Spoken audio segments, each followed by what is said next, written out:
Yeah. Very good. ఇప్పుడు మీరు opportunities కోసం ఇప్పుడు మనకి ఇప్పుడు చాలా మంది తెలుగు వాళ్ళు యువత వీళ్ళందరూ వస్తున్నారు కదా ఇండస్ట్రీకి.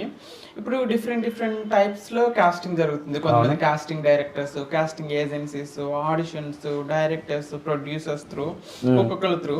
మీకు ఎక్కువ ఆపర్చునిటీస్ ఎలా అప్రోచ్ అయ్యే వాళ్ళు, మీరు ఎలా అప్రోచ్ అయ్యారు వాళ్ళని? ఎక్కువ అంటే బేసికలీ ఆడిషన్స్.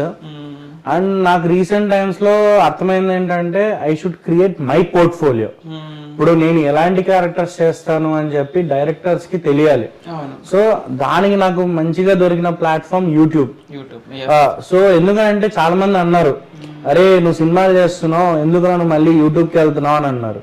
ఇప్పుడు సినిమాల్లో డైరెక్టర్ కి ఎన్నో ప్రెజర్స్ ఉంటాయి. నాకు అంటే నాకు ఈ క్యారెక్టర్ చేయాలని ఉంటది, బట్ డైరెక్టర్ నాకు ఆ క్యారెక్టర్ ఇవ్వకపోవచ్చు, వేరే క్యారెక్టర్ ఇవ్వచ్చు.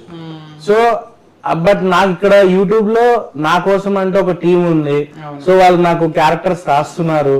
సో ఆ క్యారెక్టర్స్ రాస్తున్నారు, నేను ఆ క్యారెక్టర్ తగ్గట్టుగా పర్ఫామ్ చేస్తున్నాను.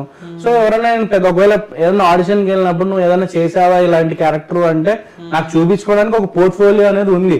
సో నాకు వీడియో అనేది ఒకటి చూపిస్తున్నా వాళ్ళకి, ఇది చేశాను సార్, ఎమోషనల్ సీన్ ఇది చేశాను సార్, కామెడీ సీన్ ఇలా చేశాను సార్ అని చెప్పి నేను చూపిస్తున్నాను. సో అది నాకు బాగా నచ్చింది. సో నాకంటే ఒక ప్లాట్ఫామ్ చూపించుకోవడానికి యూట్యూబ్ అనేది నాకు బాగా హెల్ప్ అవుతుంది అనమాట.